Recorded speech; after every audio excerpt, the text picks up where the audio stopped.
Nous vous donnons bien volontiers acte de la communication de l'avis de la Chambre régionale des comptes sur le règlement du budget primitif 2017, ainsi que l'arrêté préfectoral.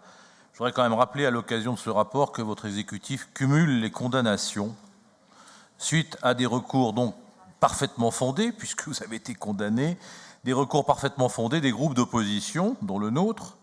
Si je ne me trompe, c'est la 4e ou 5e fois en 3 ans, et ce, devant différentes juridictions. Duralex, c'est de l'ex. À ce rythme, à combien en serons-nous à l'issue de cette mandature? En fait, ce sont vos méthodes à l'emporte-pièce, Monsieur le Président, qui ternissent la sérénité de notre débat, comme notre collègue vient de vous le rappeler. C'est un certain irrespect de la démocratie et des règles, encore une fois, qui régissent le fonctionnement normal d'une assemblée régionale. Alors, votre comportement autocratique, s'il a déjà vidé le parti Les Républicains de sa substance, ce qui ne nous émeut guère, n'est pas de mise dans la gestion d'une collectivité territoriale telle que la nôtre, surtout au moment où vous déclarez vouloir vous investir pleinement et définitivement dans cette région.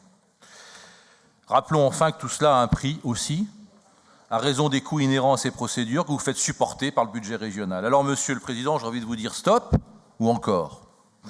Pour ce qui est du rétablissement 2 ans après des mesures accessoires du budget primitif 2017, nous ne prendrons pas part au vote. Cela est simplement surréaliste. Je vous remercie.